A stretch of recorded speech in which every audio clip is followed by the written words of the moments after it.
ಇಲ್ಲಿ ನೋಡಿ, ಇಲ್ಲೇನು ಎಕ್ಸ್ಟ್ರಾ ಹಾಕೊಂಡೆ ಅಂತ ಗೊತ್ತಾಗ್ತಿದೆಯಾ? ನಮ್ಗೆ ಇಲ್ಲಿ ಗೊತ್ತಾಗಬೇಕು ಅಂತ ನೋಡಿ, ಕರೆಕ್ಟಾಗಿ ಇಲ್ಲಿಂದ ಇಲ್ಲಿಗೆ ಈಗ ಇಲ್ಲಿ ಈ ರೀತಿ ಮುಚ್ಕೊಬಿಟ್ಟಿರ್ತೀವಿ. ನಿಮಗೆ ಕನ್ಫ್ಯೂಸ್ ಆಗುತ್ತೆ ಅಂದರೆ ಈ ರೀತಿ ಹಾಕೊಂಡ್ರೆ ನೋಡಿ ಸ್ಟ್ರೈಟು, ಇಲ್ಲೂ ಅಷ್ಟೇ ಸ್ಟ್ರೈಟು, ಅಲ್ಲೇ ಗೀರ್ ನೆರಕ್ಕೆ ಬರುತ್ತೆ. ಹಾಗಾಗಿ ಈ ರೀತಿ ನೀಟಾಗಿ ನೋಡಿಕೊಂಡು ಕರೆಕ್ಟಾಗಿ ಸೆಂಟರಲ್ಲೇ ಇಟ್ಕೋಬೇಕು ನೋಡಿ ಗೈಸ್. ವರ್ಕ್ ಹಾಕೋಕ್ಕೂ ಮುಂಚೆ ಈ ರೀತಿ ಮಾರ್ಕ್ ಮಾಡ್ಕೊಳ್ಳೋದನ್ನು ನಾನು ಆಲ್ರೆಡಿ ಹೇಳ್ಕೊಟ್ಟಿದ್ದೀನಿ ನಿಮಗೆ, ಯಾವ ರೀತಿ ಸ್ಲೀವ್ಗೆ ಮಾರ್ಕ್ ಹಾಕೋಬೇಕು ಅಂತ.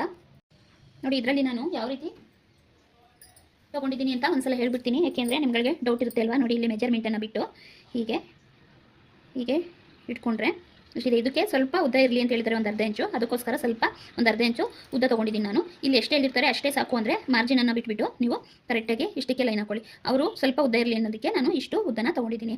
ಅದಕ್ಕೋಸ್ಕರ ನೋಡಿ ಸೆಂಟರ್ಗೆ ಈ ರೀತಿ ಸೆಂಟರ್ಗೆ ಒಂದು ಮಾರ್ಕನ್ನು ಹಾಕ್ಕೊಂಡು ಇಲ್ಲಿ ಡೌನಿಂಗ್ ಎಷ್ಟಿರುತ್ತೆ ನೋಡಿಕೊಂಡು ಅಲ್ಲಿಗೂ ಮಾರ್ಕನ್ನು ಮಾಡ್ಕೋಬೇಕು. ಇಲ್ಲಿ ನಾನು ಸ್ವಲ್ಪ ಹೆಚ್ಚಿಗೆ ತೊಗೊಂಡಿರೋದ್ರಿಂದ ಇಲ್ಲಿ ನಿಮಗೆ ಸ್ವಲ್ಪ ವೇರಿಯೇಷನ್ ಬರುತ್ತೆ, ಯಾಕೆಂದರೆ ಇಲ್ಲಿ ಸ್ವಲ್ಪ ಜಾಸ್ತಿ ತೊಗೊಂಡಿದ್ದೀನಲ್ವ. ನಿಮ್ಗೆ ಆಲ್ರೆಡಿ ಹೇಳಿದ್ದೀನಲ್ವ ಈ ರೀತಿ ಮಾರ್ಕ್ನ ಮಾಡ್ಕೊಳ್ಳೋದು ಅಂತ.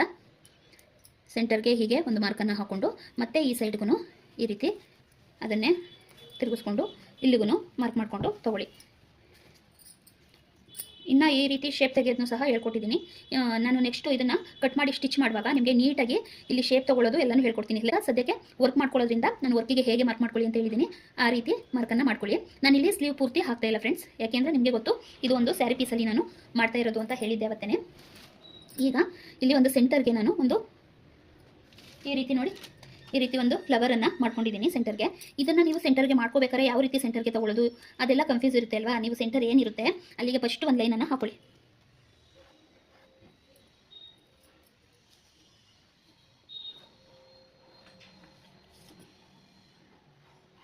ಈ ರೀತಿ, ಏಕೆಂದರೆ ನಿಮ್ಗಳಿಗೆ ಬಿಗಿನರ್ಸ್ಗೆ ಕನ್ಫ್ಯೂಸ್ ಇರೋದ್ರಿಂದ ಈಗ ಕಲಿತಿರೋದಲ್ವಾ, ಅದಕ್ಕೋಸ್ಕರ ಹೀಗೆ ಡಾರ್ಕಾಗಿ ಮಾಡ್ಕೊಳ್ಳಿ.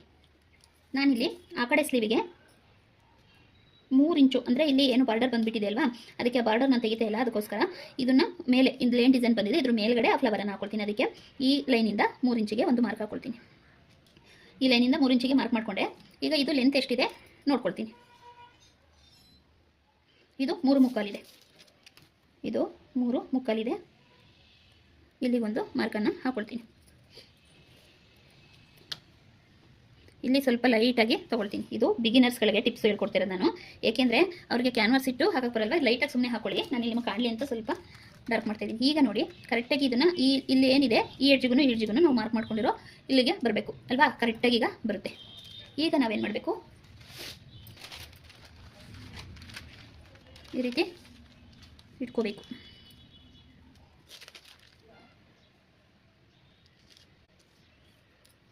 ಇಲ್ಲಿ ನೋಡಿ, ಇಲ್ಲೇನು ಎಕ್ಸ್ಟ್ರಾ ಹಾಕೊಂಡೆ ಅಂತ ಗೊತ್ತಾಗ್ತಿದೆಯಾ? ನಮ್ಗೆ ಇಲ್ಲಿ ಗೊತ್ತಾಗಬೇಕು ಅಂತ ನೋಡಿ, ಕರೆಕ್ಟಾಗಿ ಇಲ್ಲಿಂದ ಇಲ್ಲಿಗೆ ಈಗ ಇಲ್ಲಿ ಈ ರೀತಿ ಮುಚ್ಕೊಬಿಟ್ಟಿರ್ತೀವಿ. ನಿಮಗೆ ಕನ್ಫ್ಯೂಸ್ ಆಗುತ್ತೆ ಅಂದರೆ ಈ ರೀತಿ ಹಾಕೊಂಡ್ರೆ ನೋಡಿ ಸ್ಟ್ರೈಟು, ಇಲ್ಲೂ ಅಷ್ಟೇ ಸ್ಟ್ರೈಟು, ಅಲ್ಲೇ ಗೀರ್ ನೆರಕ್ಕೆ ಬರುತ್ತೆ. ಹಾಗಾಗಿ ಈ ರೀತಿ ನೀಟಾಗಿ ನೋಡಿಕೊಂಡು ಕರೆಕ್ಟಾಗಿ ಸೆಂಟರಲ್ಲೇ ಇಟ್ಕೋಬೇಕು. ನೀಟಾಗಿ ಒಂದು ಸಲ ನೋಡಿಕೊಂಡು ಹೀಗೆ ನೀಟ್ ಮಾಡಿಕೊಂಡು ನೀವು ಬರೀವಾಗ ಜರುಗಾಡುತ್ತೆ ಅಲ್ವಾ, ಆಗ ಆ ಕಡೆ ಈ ಕಡೆ ಜರುಗಾಡೋ ಚಾನ್ಸಸ್ ಇರುತ್ತೆ. ಅದಕ್ಕೋಸ್ಕರ ಹೀಗೆ ಯಾವುದಕ್ಕೂ ಎರಡು ಗುಂಪಿನನ್ನು ಹಾಕೋಬಿಡಿ. ಇದನ್ನು ಏನು ತೋರಿಸೋದು ಬೇಡ ಅಂದ್ಕೊಂಡಿದ್ದೆ ಫ್ರೆಂಡ್ಸ್, ಆದ್ರೂ ಕೆಲವರಿಗೆ ಪಾಪ ಸ್ಲೋ ಇರೋರು ಇರ್ತೀರಿ, ಫಾಸ್ಟ್ ಇರೋರು ಇರ್ತೀರಿ ಅಲ್ವಾ, ಅರ್ಥ ಬೇಗ ಆಗೋರು ಇರ್ತೀರಿ, ಅರ್ಥ ಆಗದಿರೋರು ಇರ್ತೀರಿ. ಅರ್ಥ ಆಗದಿರೋರಿಗೆ ಹೆಲ್ಪ್ ಆಗಲಿ ಅಂತ ಈ ಥರ ಒಂದು ಮೆಥಡನ್ನು ತೋರಿಸ್ಕೊಟ್ಟಿದ್ದೀನಿ ನೋಡಿ. ಈಗ ಕರೆಕ್ಟಾಗಿ ನಿಮಗೆ ಈ ಲೈನು ಕರೆಕ್ಟಾಗಿ ಸೆಂಟರು, ಇಲ್ಲೂ ಅಷ್ಟೇ ಸರಿ, ಇದನ್ನು ನೋಡ್ಕೋಬೇಕು ನೀವು. ಮಧ್ಯೆ ಲೈನ್ ಇಲ್ಲೇನಿದೆ ಇದು ಈ ಲೈನ್ ನೆರಕೇ ಇರಬೇಕು. ಇಷ್ಟನ್ನು ನೋಡಿಕೊಂಡ್ರೆ ಪಕ್ಕ ನೀವು ಸೆಂಟರಲ್ಲಿ ಇಟ್ಕೊಂಡಿದ್ದೀರಿ ಅಂತ ಅರ್ಥ. ಈಗ ನಾನಿಲ್ಲಿ ಒಂದು ಪೆನ್ನು ಅಥವಾ ಪೆನ್ಸಿಲ್ ಯಾವುದಾದ್ರು ಸರಿ, ಈಗ ಇದ್ರ ಮೇಲೆ ಟ್ರೇಸನ್ನು ಮಾಡ್ಕೊಳ್ಳೋದು.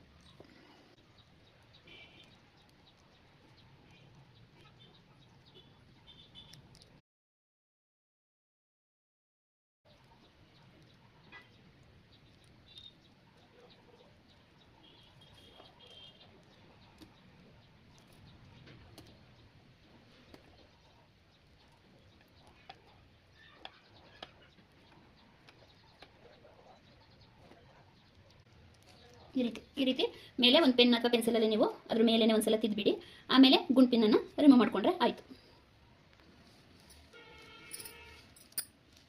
ಈ ರೀತಿ ಗುಂಪಿನನ್ನು ರಿಮೂವ್ ಮಾಡ್ಕೊಳ್ಳಿ. ಹೀಗೆ ಕಾಣಿಸ್ತಾ ಇದೆಯಾ ನೋಡಿ, ಆ ರೀತಿ ಸೆಂಟರಿಗೆ ಬರುತ್ತೆ. ನಿಮಗೆ ಬಿಗಿನರ್ಸ್ಗಳಿಗೆ ಕನ್ಫ್ಯೂಸ್ ಇತ್ತು ಅಲ್ವಾ, ನಿಜ ಹೇಳಿ ಕನ್ಫ್ಯೂಸ್ ಇತ್ತಲ್ವ, ಯಾವ ರೀತಿ ಮಧ್ಯಕ್ಕೆ ಯಾವ ರೀತಿ ತೊಗೋಬೇಕು ಏನು ಎಂತು ಅಂತ. ಇಲ್ಲಿ ಸ್ವಲ್ಪ ಬಿಡಬೇಕು, ಇಲ್ಲಿ ಬಾರ್ಡರ್ ಬೇಡ ಅಂದ್ರೆ ನಾವು ಸ್ವಲ್ಪ ಕೆಳಗೆ ತೊಗೋಬೋದು. ನಿಮ್ಗೆ ಹಂಗೂ ಕನ್ಫ್ಯೂಸ್ ಆಗುತ್ತೆ ಅನ್ನೋದಾದರೆ ಜಾಸ್ತಿ ತಲೆ ಕೆಡಿಸ್ಕೊಬೇಡಿ.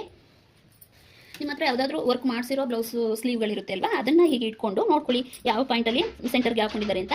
ಅದೇ ಪಾಯಿಂಟ್ಗೆ ನೀವು ಸೆಂಟರ್ಗೆ ಹಾಕ್ಬೋದು. ಮತ್ತು ನಾವು ಯಾವುದು ಡಿಸೈನ್ನ ಟ್ರೇಸ್ ಮಾಡ್ತಾ ಇದ್ದೀವಿ ಅದ್ರ ಮೇಲೂ ಸ್ವಲ್ಪ ಡಿಪೆಂಡ್ ಆಗುತ್ತೆ. ಅದು ಜಾಸ್ತಿ ಲೆಂತ್ ಇದೆಯೋ ಇಲ್ಲ ಚಿಕ್ಕದಾಗಿದೆಯೋ ನೋಡಿಕೊಂಡು ಸೆಂಟರ್ಗೆ ಹಾಕೊಳ್ಳಿ.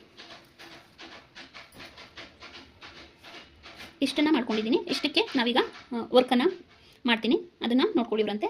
ನೆಕ್ಸ್ಟು ವರ್ಕೆಲ್ಲ ಆದಮೇಲೆ ನಾನು ನಿಮಗೆ ಇದು ಸ್ಟಿಚ್ ಮಾಡೋದಕ್ಕೆ ಅಂತ ಲೈನಿಂಗ್ ಕ್ಲಾತ್ ಕಟ್ ಮಾಡ್ಕೊಳ್ತೀನಿ ಅಲ್ವಾ, ಅದರಲ್ಲಿ ಫುಲ್ ಡೀಟೇಲಾಗಿ ಫ್ರಂಟು ಬ್ಯಾಕು ಸ್ಲೀವು ಎಲ್ಲನೂ ಹೇಳ್ಕೊಡ್ತೀನಿ. ಫ್ರಂಟ್ ಅಂದರೆ ಪೂರ್ತಿ ಪಟ್ಟಿಯಿಂದ ಹಿಡಿದು ಟಕ್ ಹಿಡಿಯೋ ತನಕ ನೀಟಾಗಿ ಹೇಳ್ಕೊಡ್ತೀನಿ, ಯಾವ ರೀತಿ ಶೇಪನ್ನು ತೊಗೊಂಡು ಕಟ್ ಮಾಡ್ಕೋಬೇಕು ಅಂತ. ಓಕೆ ಫ್ರೆಂಡ್ಸ್, ಈಗ ಬನ್ನಿ ವರ್ಕ್ ಮಾಡೋಣ. ನೋಡಿ, ನಿಮಗೆ ವರ್ಕ್ ಮಾಡೋದನ್ನು ತೋರಿಸುವಾಗ ನಾನು ಮಿಷಿನ್ಗೆ ಆಯಿಲ್ ಹಾಕಿದ್ದೆ ಅಲ್ವಾ, ಅದನ್ನು ನಾನು ಒರೆಸ್ಕೊಂಡೇ ಇರಲಿಲ್ಲ. ಮಾರ್ಕ್ ಮಾಡೋದು ತೋರಿಸೋಣ ಅಂತ ತೋರಿಸ್ತಿದ್ದೆ. ಆ ಬಟ್ಟೆ ಏನಾಯಿತು, ಮಿಷಿನ್ ಆಯಿಲ್ ಹಾಕಿದ್ದೆ ಅಲ್ವಾ, ಅಲ್ಲಿಗೆ ಹೋಗಿ ಟಚ್ ಆಗಿರೋದ್ರಿಂದ ಇಲ್ಲಿ ಆಯಿಲ್ ಆಗಿದೆ. ಈ ರೀತಿ ನಿಮ್ಮ ಬಟ್ಟೆಗೆ ಏನಾದರೂ ಆಯಿಲ್ ಆದರೆ ಏನು ಮಾಡಿ ಅಂದರೆ, ನಾವು ಮಾಮೂಲಿ ಯೂಸ್ ಮಾಡ್ತೀವಿ ಅಲ್ವಾ ಪೌಡರು, ಯಾವುದಾದ್ರೂ ಸರಿ ಅಂದರೆ ಮುಖಕ್ಕೆ ಹಾಕೊಳ್ಳೋಕ್ಕೆ ಯೂಸ್ ಮಾಡ್ತೀವಲ್ವ, ಆ ಪೌಡರ್ನ ಈ ರೀತಿ ಹಾಕಿ. ಏನಾಗಲ್ಲ ಫ್ರೆಂಡ್ಸ್, ಏನು ಹೆದರಬೇಡಿ, ಈ ರೀತಿ ಹಾಕಿ. ಈಗ ಅದು ಏನು ಮಾಡುತ್ತೆ ಅಂದರೆ ಪೌಡರು ಎಣ್ಣೆ ಅಂಶ ಎಲ್ಲನೂ ಎಳೆದು ಇಟ್ಕೊಳ್ಳುತ್ತೆ. ಹೀಗೆ ಆಗುತ್ತೆ ಫ್ರೆಂಡ್ಸ್, ಈಗೆಲ್ಲ ಮಿಸ್ಟೇಕ್ ಆಗುತ್ತೆ. ಅದಕ್ಕೆ ನಿಮಗೂ ತೋರಿಸ್ಬಿಡೋಣ, ನಿಮ್ಗೆ ಆದಾಗ ಗಾಬರಿ ಆಗಬೇಡಿ. ಯಾಕೆಂದರೆ ನಾವು ಕಲಿಯುವಾಗ ಈ ಥರ ಆದರೆ ಆಯಿಲ್ ಆಗಿಬಿಡ್ತಲ್ಲ, ಏನು ಮಾಡೋದು ಅಂತ ಗಾಬರಿ ಆಗ್ತಿದ್ವಿ. ಅದನ್ನು ಅರ್ಥ ಮಾಡಿಕೊಂಡು ನಿಮಗೂ ಹೇಳ್ಕೊಡ್ತಾ ಇದ್ದೀನಿ. ಈ ರೀತಿ ಪೌಡರ್ನ ಹೀಗೆ ಸ್ವಲ್ಪ ಹೊತ್ತು ಹಾಕಿ ಬಿಟ್ಬಿಡಿ. ಸ್ವಲ್ಪ ಹೊತ್ತು ಹಾಕಿ ಬಿಟ್ಟ ಮೇಲೆ ನಿಮ್ಮ ಹತ್ರ ಯಾವುದಾದ್ರೂ ವೈಟ್ ಕ್ಲಾತ್ ಇರುತ್ತೆ ಅಲ್ವಾ, ವೈಟ್ ಕ್ಲಾತಲ್ಲಿ ಸ್ವಲ್ಪ ಹೊತ್ತು ಆದಮೇಲೆ ಈ ರೀತಿ ಒರೆಸ್ಬಿಟ್ರೆ ನೀಟಾಗಿ ಹೋಗುತ್ತೆ. ಅದು ಏನು ಭಯ ಬೇಡ. ಈಗಷ್ಟೇ ಹಾಕಿದ್ದೀನಲ್ವ, ಅದು ಸ್ವಲ್ಪ ಅಬ್ಸರ್ವ್ ಮಾಡ್ಕೊಳ್ಳಿ. ಓಕೆ, ಆ ಪೌಡ್ರು ಆಯಿಲ್ ಏನಿದೆ ಅದನ್ನೆಲ್ಲ ಹೇಳ್ಕೋಬೇಕು. ಮನೇಲಿ ಆಯಿಲ್ ಏನಾದರೂ ಚೆಲ್ಲಿದ್ರು ಅಷ್ಟೇ ಫ್ರೆಂಡ್ಸ್, ನೀವು ಗೋಧಿ ಹಿಟ್ಟು ಅಕ್ಕಿ ಹಿಟ್ಟು ಏನಾದರೂ ನೆಲಕ್ಕೆ ಹಾಕ್ಬಿಟ್ಟು ಒಂದು ನ್ಯೂಸ್ ಪೇಪರಲ್ಲಿ ಒರೆಸ್ಬಿಟ್ರೆ ಅದು ಎಲ್ಲನೂ ಹೇಳ್ಕೊಬಿಡುತ್ತೆ. ಅಂದರೆ ಹಸಿಟ್ಟು ಎಲ್ಲನೂ ಹೇಳ್ಕೊಬಿಡುತ್ತೆ. ಅದೇ ರೀತಿ ಬಟ್ಟೆಗಾದಾಗ ಈ ರೀತಿ ಪೌಡರ್ನ ಹಾಕಿ ಬಿಡಿ ಸ್ವಲ್ಪ ಹೊತ್ತು, ಆಮೇಲೆ ಒರೆಸಿ ಹೋಗುತ್ತೆ. ನೋಡಿ 5 ನಿಮಿಷ ಬಿಟ್ಟಿದ್ದೆ. ಈಗ ನೋಡಿ ಸ್ವಲ್ಪ ಯಾವ ರೀತಿ ಪ್ಯಾಚಸ್ ಥರ ಗಟ್ಟಿಯಾಗಿದೆ, ಅದು ಆಯಿಲ್ಲು ಅಬ್ಸರ್ವ್ ಆಗಿದೆ. ಇನ್ನೂ 5 ನಿಮಿಷ ಬಿಟ್ಟರೆ ಏನು ತೊಂದರೆ ಇಲ್ಲ. ನೋಡಿ ಈ ರೀತಿ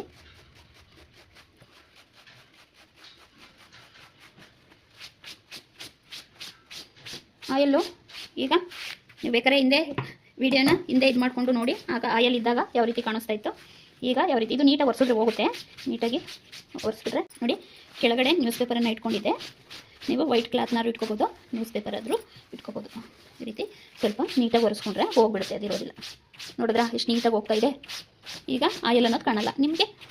ನನ್ನ ಸ್ಟೂಡೆಂಟ್ಗೆ ನನ್ನ ಕಡೆಯಿಂದ ನೀವು ಕೇಳ್ದೇ ಹೇಳ್ತಾ ಇರೋ ಟಿಪ್ಸ್ ಇದು. ಓಕೆ, ಈ ರೀತಿ ಮಾಡ್ಕೊಳ್ಳಿ. ಯಾಕೆಂದರೆ ಆಗುತ್ತೆ ಈ ರೀತಿ ಎಲ್ಲ ವರ್ಕ್ ಮಾಡುವಾಗೆಲ್ಲ ಆಗುತ್ತೆ. ಈ ರೀತಿ ಮನೇಲೇ ಇರೋ ಮಾಮೂಲಿ ಪೌಡರನ್ನು ಹಾಕಿ ಇದು ಮಾಡ್ಕೊಳ್ಳಿ. ಇದು ಇನ್ನೊಂದು ಸ್ವಲ್ಪ ಡ್ರೈ ಆದಮೇಲೆ ಒಂದು ಸಲ ಒರೆಸಿದ್ರೆ ನೀಟಾಗಿ ಹೋಗುತ್ತೆ. ಸ್ವಲ್ಪ ಕಾಣಿಸ್ತಿದೆ ನೋಡಿ, ಇದು ಇನ್ನೊಂದು ಸ್ವಲ್ಪ ಡ್ರೈ ಆದಮೇಲೆ ನಾನು ಈಗ ಒರೆಸ್ಕೊಂಡ್ರೆ ಹೋಗುತ್ತೆ. ಈಗ ಅದು ಹಾಗೆ ಸ್ವಲ್ಪ ಹೊತ್ತು ಡ್ರೈ ಆಗಲಿ. ನಾವೀಗ ಈ ಕಡೆ ಸ್ಲೀವನ್ನು ಫ್ರೇಮಿಗೆ ಹಾಕ್ಕೊಂಡು ವರ್ಕ್ ಮಾಡೋದಕ್ಕೆ ರೆಡಿ ಆಗ್ತೀನಿ.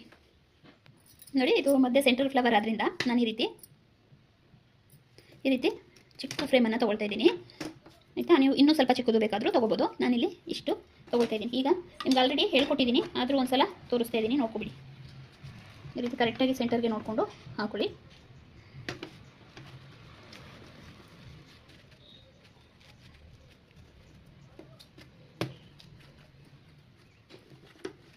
ಈ ರೀತಿ ನೀಟಾಗಿ ಸುತ್ತ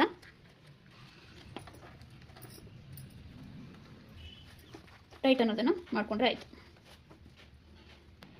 ನೋಡಿ ಈ ರೀತಿ ಮಾಡ್ಕೊಂಡಿದ್ದೀನಿ. ಇಲ್ಲಿ ಸ್ವಲ್ಪ ಚಿಕ್ಕದ್ರಿಂದ ನಾನಿಲ್ಲಿ ನೆಕ್ ಹತ್ರ ತೊಗೊಂಡೆ ಅಲ್ವಾ, ನೆಕ್ ಹತ್ರ ತೊಗೊಂಡಲ್ಲ ಕ್ಯಾನ್ವಸ್ ಪೇಪರ್ ತೋರಿಸ್ದೆ ನಾನು ನಿಮಗೆ, ರಿಮೂವ್ ಮಾಡಿದ್ನೆಲ್ಲ ಹೋದ ಕ್ಲಾಸಲ್ಲಿ. ಅದನ್ನೇ ಇಲ್ಲಿ ಕೆಳಗಡೆ ಇಟ್ಕೊಂಡ್ರೆ ಆಯಿತು. ಏಕೆಂದರೆ ಚಿಕ್ಕದಾದ್ರಿಂದ ಈ ರೀತಿ ಅದನ್ನೇ ಕೆಳಗಡೆ ಇಟ್ಕೊಳ್ಳಿ ಸಾಕು. ನೋಡಿ, ಇಲ್ಲಿ ಗ್ರೀನ್ ಥ್ರೆಡ್ ಇರೋದ್ರಿಂದ ನಾನು ಫಸ್ಟು ಹೊರಗಡೆನೇ ಹಾಕೊಳ್ತಾ ಇದ್ದೀನಿ.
ರೀತಿ ಬಂತು. ಇದು ನೀವು ಹೇಗೆ ಬೇಕಾದ್ರೂ ಮಾಡ್ಕೋಬೋದು. ನೀವು ಇಲ್ಲಿ ಬೇಕು ಅಂದರೆ ಇಲ್ಲಿ ಕಲರ್ ಏನು ಕಾಣಿಸ್ತಿದೆ ಇಲ್ಲಿಗೆ ಬೇರೆ ಕಲರ್ನು ಸಹ ಫಿಲ್ ಮಾಡ್ಕೋಬೋದು. ನನಗೆ ಸದ್ಯಕ್ಕೆ ಇಷ್ಟು ಸಾಕು. ನೋಡಿ ಈ ರೀತಿ ಬಂದಿದೆ. ನಾನು ಇನ್ನೊಂದು ಕಡೆ ಸ್ಲೀವನ್ನು ಮಾಡಿಕೊಂಡು ಮತ್ತು ಆಲ್ರೆಡಿ ವರ್ಕ್ ಮಾಡಿರುವಂಥ ಫ್ರಂಟು ಬ್ಯಾಕು ಹಾಗೂ ಇನ್ನೊಂದು ಸ್ಲೀವ್ ಇದೆಯಲ್ವಾ ಅದನ್ನು ವರ್ಕ್ ಮಾಡಿಕೊಂಡು ನಾನು ನಿಮಗೆ ನಾಳೆ ಕ್ಲಾಸಲ್ಲಿ ಇದಕ್ಕೆ ಕಟಿಂಗ್ ಮಾಡೋದನ್ನು ಹೇಳ್ಕೊಡ್ತೀನಿ. ಪರ್ಫೆಕ್ಟಾಗಿ ಅಳತೆನ ಇಟ್ಕೊಂಡು ಒಂದು ಬ್ಲೌಸ್ಗೆ ಸ್ಟಿಚ್ ಮಾಡೋದಕ್ಕೆ ಯಾವ ರೀತಿ ಹೊಲ್ಕೋಬೇಕು ಅನ್ನೋದನ್ನು ನೆಕ್ಸ್ಟ್ ಕ್ಲಾಸಲ್ಲಿ ಹೇಳ್ಕೊಡ್ತೀನಿ. ಈಗ ಇಷ್ಟನ್ನು ನೀಟಾಗಿ ಕಲ್ತ್ಕೊಳ್ಳಿ ಫ್ರೆಂಡ್ಸ್. ಓಕೆ, ಇವತ್ತು ಕೊಟ್ಟಿರೋ ಟಿಪ್ಸು ಮತ್ತು ಡಿಸೈನು ಇಷ್ಟ ಆಗಿದ್ರೆ ದಯವಿಟ್ಟು ಲೈಕ್ ಮಾಡೋದನ್ನು ಮರಿಬೇಡಿ. ಯಾವಾಗಲೂ ನೀವು ನಮಗೆ ಸಪೋರ್ಟಿವ್ ಆಗಿರಿ ಅಂತ ಕೇಳ್ತೀನಿ. ನೀವು ಕಮೆಂಟ್ ಮೂಲಕ ನನ್ನ ಜೊತೆ ಟಚ್ಚಲ್ಲಿದ್ದರೆ ನಮಗೂ ಖುಷಿ ಆಗುತ್ತೆ.